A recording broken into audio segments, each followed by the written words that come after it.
So ayun nga guys, nandito tayo sa Maika Motor Parts. Kasi ganito nangyari guys. So sa layo kasi ng tinakbo ko, napulbud yung preno ko. So eto guys bibigyan ko lang kayo ng konting information pag nasiraan kayo. Pag galing kayo dun sa Patar Beach, eto lang po yung pinakamalapit na motorcycle kineme, yung pwedeng pagpaayusan ng motorsiklo, mga ganon. Eto na po yun, dito sa, kung tawagin nila to Talipapay. Iba pa kasi yung bayan. Yung bayan kasi yung doon may 7-Eleven, Andox. Eto Talipapa, parang ano lang to palengke, tapos may mini grocery. Nag-iisa, dalawa sila dito, pero dito ako nagpagawa kasi parang ito yung mga mas maraming supply. So ngayon ginagawa yung motor ko, pinapalitan lang yung preno. Sabi kasi kahapon nung nagpalit ng gulong ko, laban pa daw yung preno ko. Siguro dahil nasa layo ng Bulinaw, sa 10 oras ako ng biyahe, sumuko. Buti nga guys, ngayon lang. Ngayon lang, hindi kahapon. So umabot pa ako. May narinig kasi akong maingay. So dinouble check ko. Nakita ko nga wala na, bakal na tinatamaan. Pero ngayon, okay na. Sana hindi lang na-damage ng sobra yung bakal, yung disc ng motor ko, di ba? So guys, tingnan nyo ko sa ginagawa. Tara!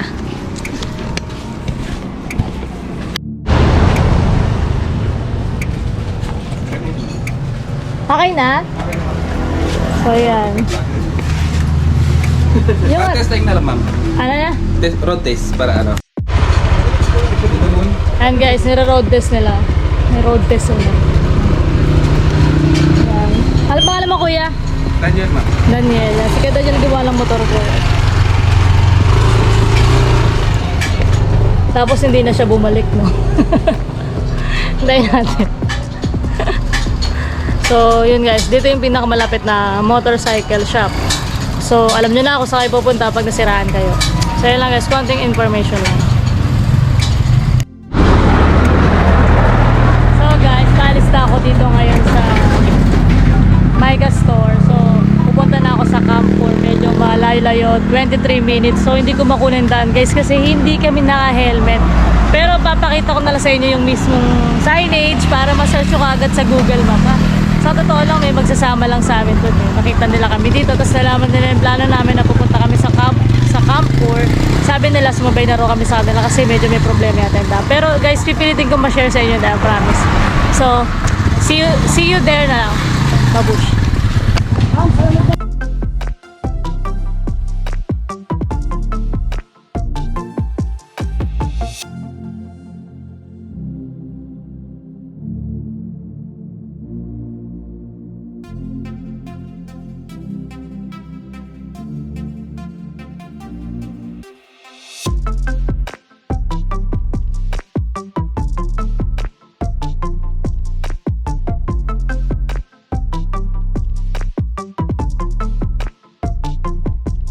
Din daw yun eh.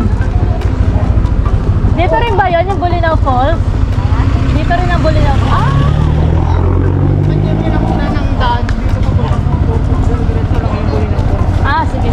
Pero malapit na tayo doon sa Campur.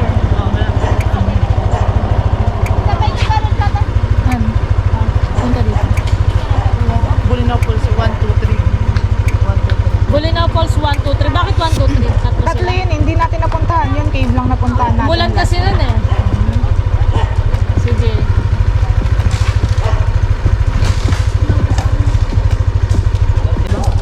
So guys, iba talaga pag may nakilala ka. So yun, baka makalibre tayo dito. Oh, may kasama na tayong pumunta doon.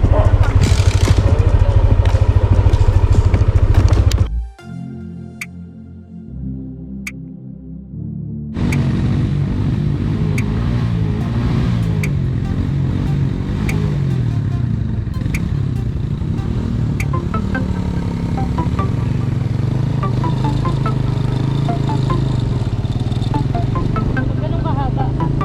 1 minute lang naman. Hindi nga dapat nga 30 seconds lang.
Hi guys, ako po si Lakwatserang Motorista at ako po ay nagpapasalamat sa Shipa Philippines sa pag-sponsor sa akin ng gulong ko. Sasabihin ko po sa inyo maraming salamat po dahil hindi nyo alam kung gaano kahirap yung pinagdaanan ng gulong ko dito sa daan na to. Ganyan-ganyan lang po yung dinaanan ng gulong ko guys. Pero nakasurvive. Pero dito hindi na kasi pwede yung motor. Pero yung dinaanan ng gulong ko kanina, grabe po. Rough road talaga. Ngayon, mamaya makikita natin kung kaya yung papanik. Kasi puro kami pababa kanina. Ngayon aalamin natin. Pero ngayon pa lang nagpapasalamat na po ako sa kanila. Yun lang po. Guys, on the way ako ngayon sa Camp Pur. So, dalawa yung way papunta dito. Merong bangka na manggagaling sa Balingasay. At meron din, pwede ka rin magmotor o sasakyan galing sa Talipapa. Doon kasi kung saan kami nagpagawa ng motor. May daan po doon. Yun nga lang. Kung rough road, kung nakaano naman kayo yung motor nyo pwede sa rough road. Pwede. Kasi po grabe talaga yung daan dito. Tignan nyo po. Parang dito lang naman yung daan dito guys eh.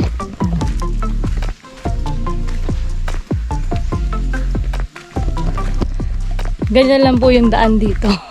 Ngayon po nilalakad na kasi hindi na pwede yung motor. Pero kanina grabe yung pinagdaanan namin. Kung medyo nakakaluwag, magbangka na lang po kayo, ina-advise ko sa inyo. Pero kung gusto nyo talaga ng may trail, sige, magmotor po kayo. Wala namang problema. Siguro yun yung kayang-kaya ng braso nyo, ng manubela nyo. Higit sa lahat ng gulong nyo. Kung ako sa inyo guys, mag Shipa Philippines na lang kayo. Yun kasi yung gamit ko ngayon at promise, sobrang worth it. Saka nakita pang masa na, diba? Pang presyong pang masa, tapos kalidad pa. Sorry. Tignan nyo kasi dinadaanan ko guys. Yan. Diba ang hirap? So mamaya papanik. Hingal kabahay na naman ako nito. So meron dalawang taong mabuting may puso na sumama sa amin. Mga bagets pa to eh. Sila, yung nauuna sa amin. So dadali nila kami sa Camp Pur, pati sa Bolinao. So yung binayaran sa lighthouse guys, kung pupunta kayo doon, may access siya dito para hindi na kayo magbayad pa. Kasi hindi naman to private, government property po ito. Camp Pur guys, Camp Pur. So mamaya na lang ulit. Ang hirap po kasi dumaan, naka-aqua shoes lang ako.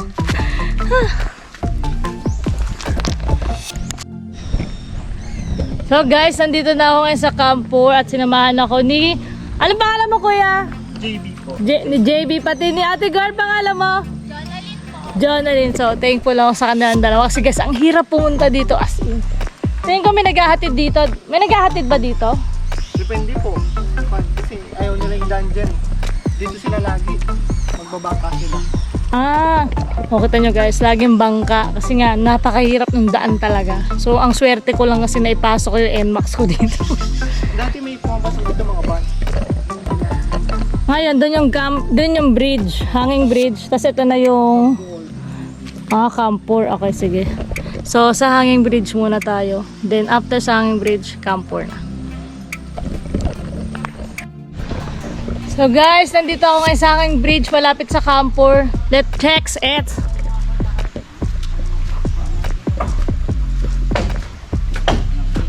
Nakakatakot? Grabe. May legit ba to?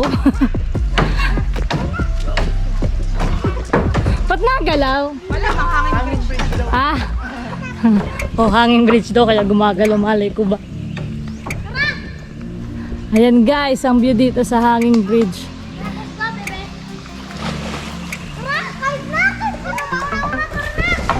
8360 natin. Tapos i-super view natin para maganda. So, kamaya na.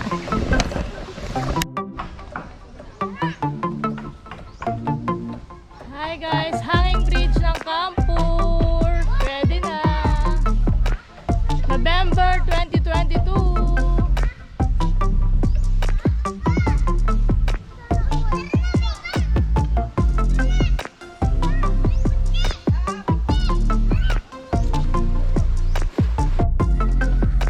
So guys, nandito na ako ngayon sa Camp 4.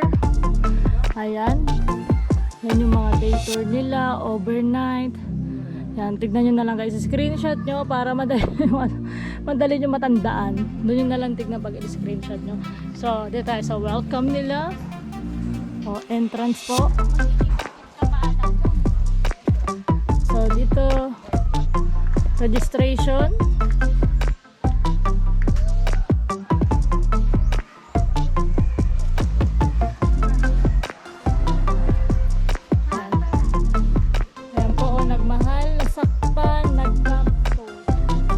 Diba? Nag-campur. Nagmahal ka na ba? Nasaktan ka na ba? Ikutin pa natin to guys. Yan.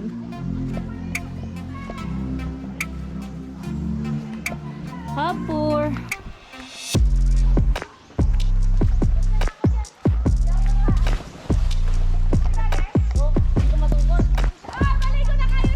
Yan yung meron dito guys. Meron silang floating cottage.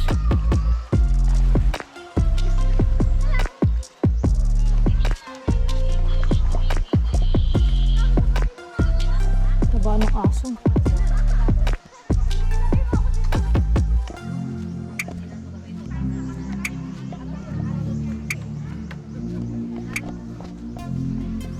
Kapur. Ito guys, kung makikita nyo naman, puro kubo lang sila dito. As in, for camping lang talaga sila. Grabe. Alam, ang hirap kasi nung papanik, nung pagbaba dito. What more pa yung papanik, diba? So, kung papanik po kayo dito, ay kung bababa kayo dito, pinaka the best na po para hindi kayo mahirapan is magbangka kayo. Sabi ni Kuya 500 daw, doon pa kayo sa manggagaling sa Balingasay.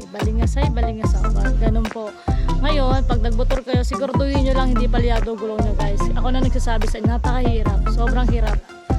Tapos, syempre may backride pa ako. So, mabigat.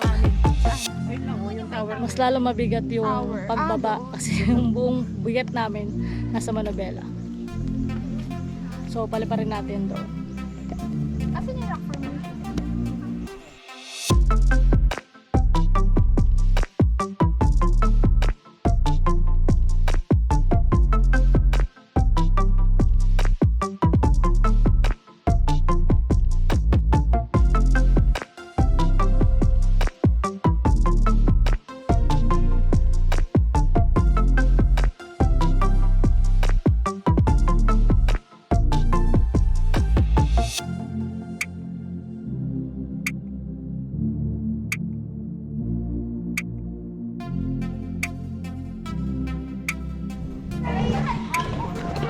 Hi guys! So, nandito ako ngayon sa Campur. So, yan. Tingnan nyo naman guys. So, yung Campur, meron silang pinasadyang mga picture spot dito. Ayan, tulad nito. Yan. Nasa taas ako nito. Yan. Kita nyo may mga tao sa baba.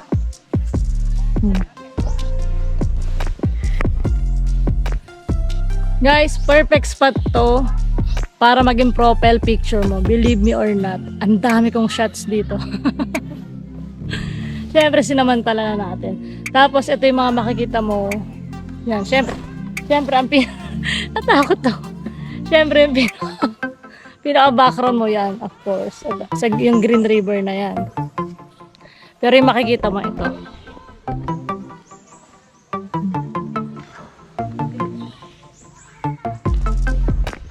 So kahit sang angulo dito, pwede mo maging background. Sobrang ganda dito guys. Camp 4, 40